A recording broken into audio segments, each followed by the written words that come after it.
Namrud berperang dengan Tuhan Nabi Ibrahim. Tenteranya memanah ke langit. Maka si Namrud menunjukkan keingkarannya, kesungguhannya untuk merangi Nabi Allah Ibrahim.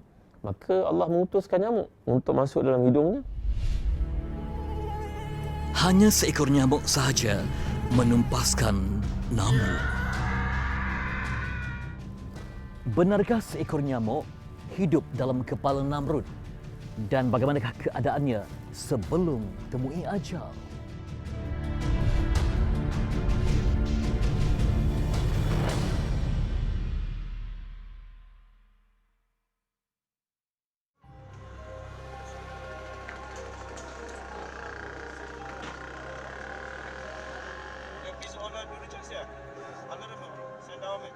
Kami meninggalkan Sani Urfa menuju Kahta untuk menjejak sejarah Raja Namrud.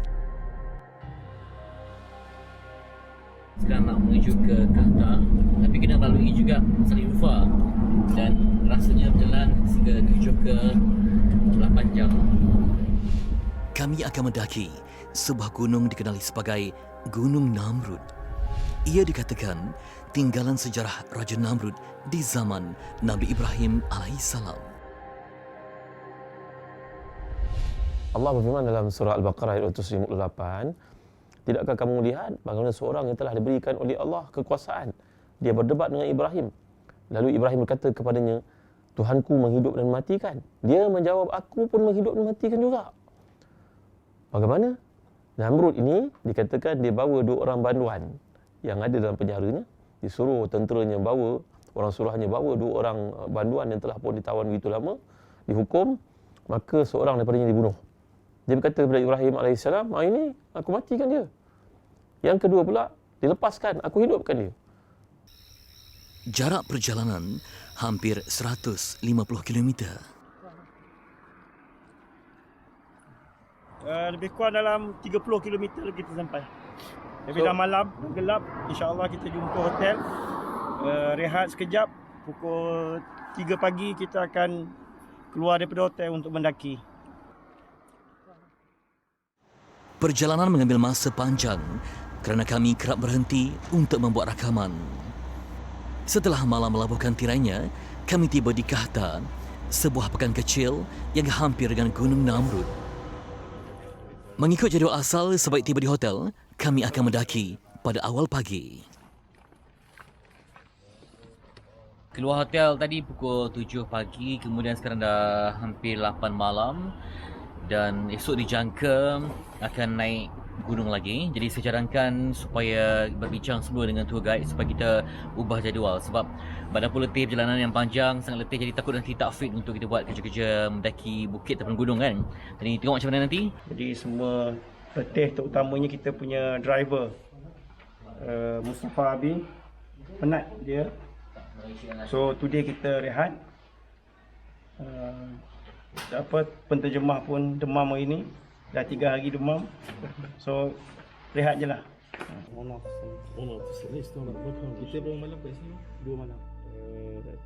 Perubahan jadual terpaksa dilakukan.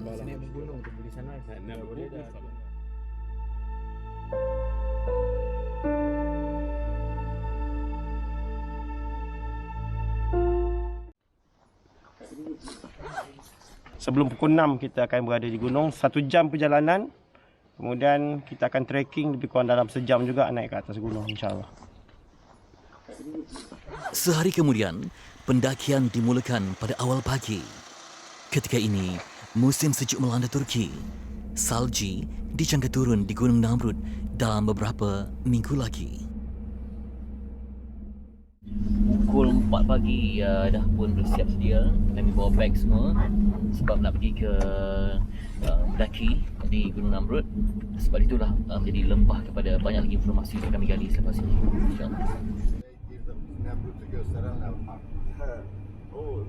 Allah mewahyukan kepada Nabi Ibrahim untuk berkata kepada Namrud yang kejam dan jahat, yang berkuasa dan zalim ini, sekarang aku beritahu kepadamu, Tuhan aku maha berkuasa menerbitkan matahari di sebelah timur.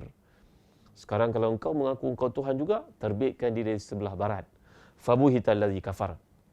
Maka bungkamlah, bingunglah orang yang zalim dan kafir ini. Allah tidak berhidayah kepada orang-orang yang zalim. Jadi itu gambaran kisah yang Allah kemukakan tentang Namrud seperti penjelasan Imam Ibnu Katsir dalam tafsirnya. Namrud dicabar untuk menerbitkan matahari dari sebelah barat. Okay, sekarang dah sampai di tempat yang dijanjikan, iaitu di Gunung Namrud ni pada pukul 5.40 pagi, dan dilaporkan suhu negatif 2, dan patutlah memang sejuk tu. Jadi kami insyaAllah akan semain subuh dulu sebelum teruskan penyebaran. Cabaran Nabi Ibrahim itu membenamkan ego Raja Namrud. Dia tidak mampu menerbitkan matahari dari arah barat. Ego sang raja yang tercalar bertukar menjadi amarah. Lalu, dia mencabar untuk berperang dengan Tuhan Nabi Ibrahim alaihissalam.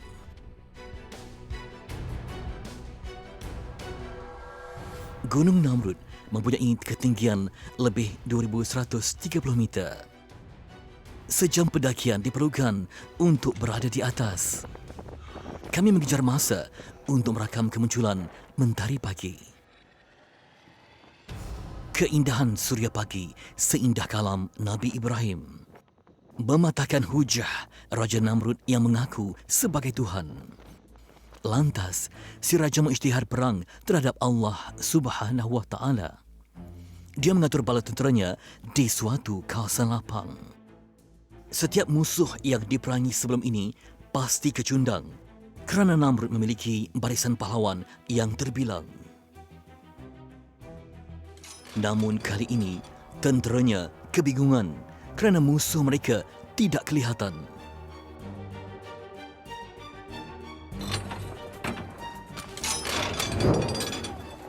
Lalu tenteranya diarah melepaskan ribuan anak panah ke langit.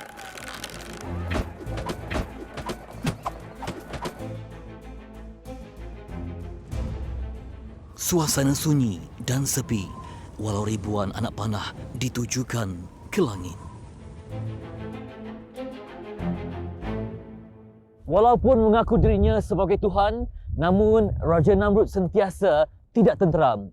Selain mimpi yang menakutkan dirinya kerana bimbang kehilangan kuasa, Raja Namrud juga ditimpa musibah yang membawa kepada kematian. Segalanya berpunca hanya kerana seekor nyamuk yang kecil. Setelah berkali-kali anak panah dilepaskan ke langit, akhirnya suasana sepi bertukar menjadi mimpi ngeri. Langit berubah menjadi kelam dan jutaan nyamuk turun menyerang. Tentera Namrud jadi tidak keruan. Mayat-mayat bergelimpangan akibat serangan maut dari kumpulan nyamuk yang berterusan. Maka Allah mengutuskan nyamuk untuk masuk dalam hidungnya, dan riwayat tersebut mengatakan nyamuk itu masuk ke dalam otaknya dan menggigit, mematuk otaknya. Kita pun tak boleh bayang perkara ini berlaku bagaimana. Seekor nyamuk terbang ke dalam hidung Namrud dan memakan otak raja itu. Allah menghina Namrud, laknatullah ini, dengan keingkarannya, kedegilannya.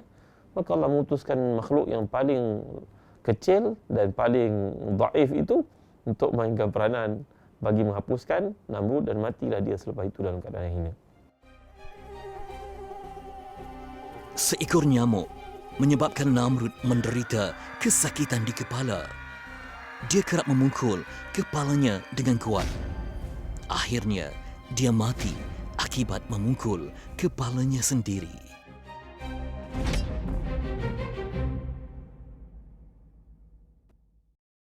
Ada beberapa riwayat tentang kematian Namrud.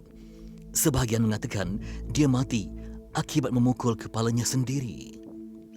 Pendapat lain mengatakan Namrud menyuruh seorang tentera memukul kepalanya dengan kuat hingga raja itu mati. Kisah kematian Namrud tidak sehebat empayarnya. Tamadun Babylon sehingga hari ini masih dikagumi para pengkaji. Pada tahun 1881, seorang jurutera Jerman menemui tinggalan purba di puncak bukit yang dinamakan Gunung Namrud. Ia terletak di wilayah Adiyaman, hampir 150 km dari Sani Urfa. Terdapat banyak patung-patung gergasi mewakili raja dan para dewa pada waktu itu.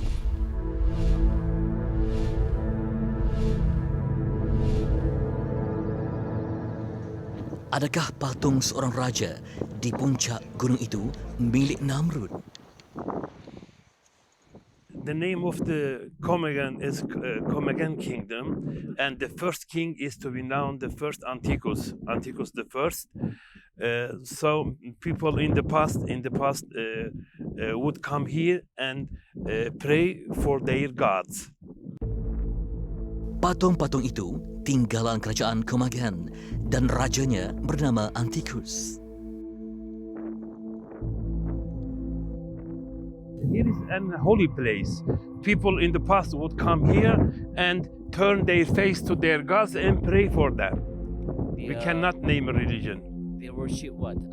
The king or... Yeah, the kings would stand over there, the Antiochus the first, and the people and would come on that firework place and would turn their face to them and pray for them. Ia merupakan tempat ibadat kerajaan Comegan. Kerosakan strukturnya disebabkan faktor cuaca dan angin.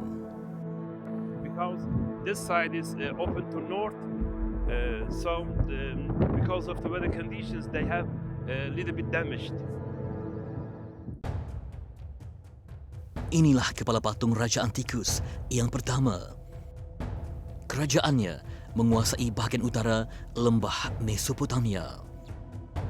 Sementara Babylon, sebuah kota purba yang menguasai selatan Mesopotamia. Kedua-duanya menyembah dewa dan berhala. Raja Antiochus juga memakai gelaran Namrud.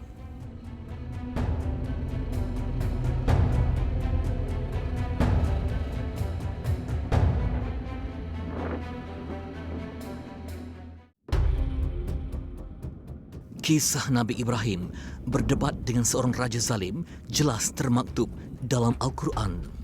Tetapi, kisah Raja Namrud dan tenteranya melancarkan perang terhadap Allah. Lalu diutus tentera nyamuk menyerang mereka sebenarnya tidak terdapat dalam Al-Quran dan hadis sahih. Kisah itu juga popular di kalangan kaum Yahudi dan Nasrani.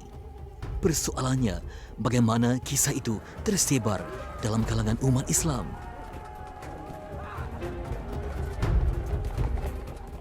Ini kita tidak dapat pastikan kerana tidak disebut dengan jelas dalam kitab-kitab. Seperti yang telah dinyatakan bahawa para ulama mengambil kisah-kisah ini daripada sumber-sumber Israiliyat. Israiliyat dimaksudkan adalah apa-apa riwayat yang sampai kepada mereka bukan daripada Nabi SAW. Ia sampai daripada kalangan orang-orang Yahudi yang masuk Islam. Seperti contohnya Ka'abul Ahbar, seperti contohnya Muhammad Al-Qurazi, sebagai contohnya Abdullah bin Salam. Jadi kisah-kisah ini digali dari kitab-kitab suci mereka. Kisah Namrud mati disebabkan nyamuk juga diambil daripada riwayat yang lemah atau mursal. Perawinya bernama Zaid bin Aslam, bukan dari kalangan sahabat Rasulullah.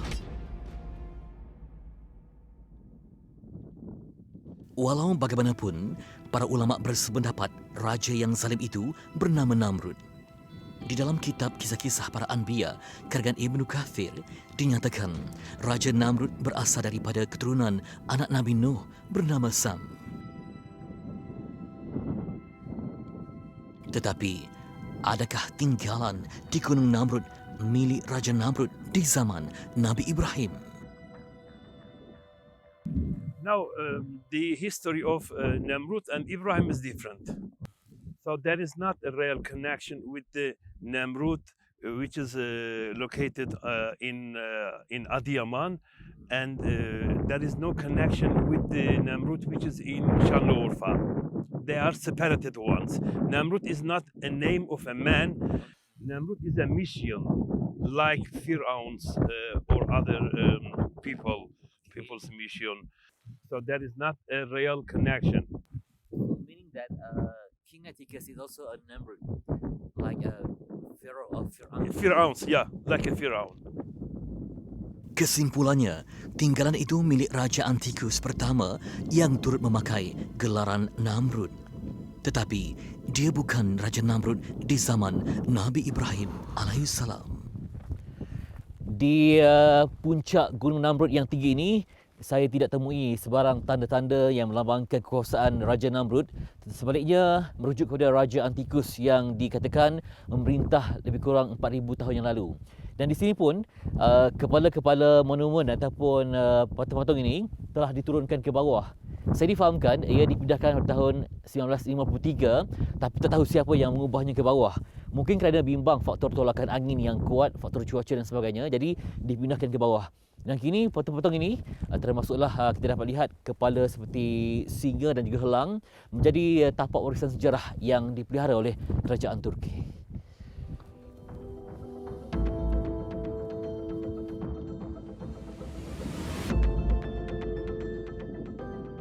Kami meninggalkan Gunung Namrud dan kembali ke Sani Urfa. Kembar ini mengakhiri kisah Raja Namrud yang zalim.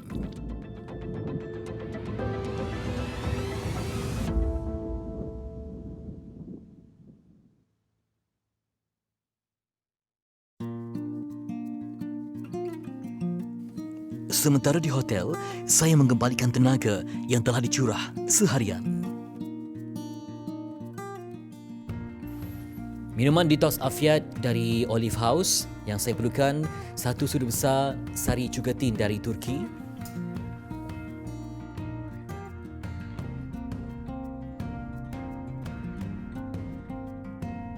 Kita masukkan seterusnya 1 sudu besar Partida 5 dari Azerbaijan.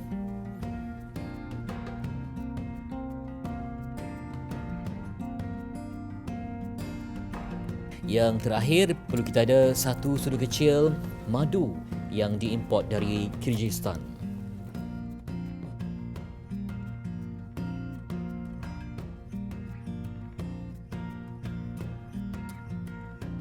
Bismillah.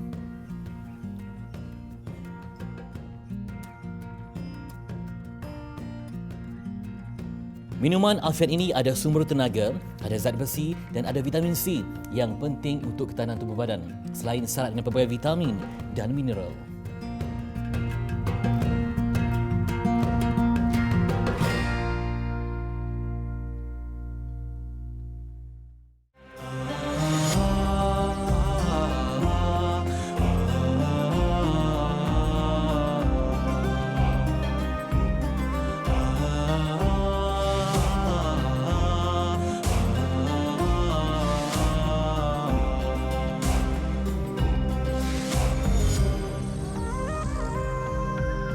Betapa mulia Rasul-Rasul pilihan Allah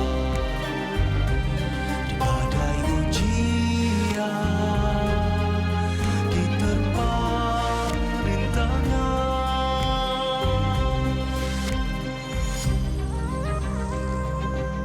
Jejak Rasul walau jauh jalannya membawa ke syurga. Jejak Rasul secara dunia indahnya membara di jiwa. Kesabaran tidak luntur di mama zaman. Keikhlasan tiada apapun yang digentarkan.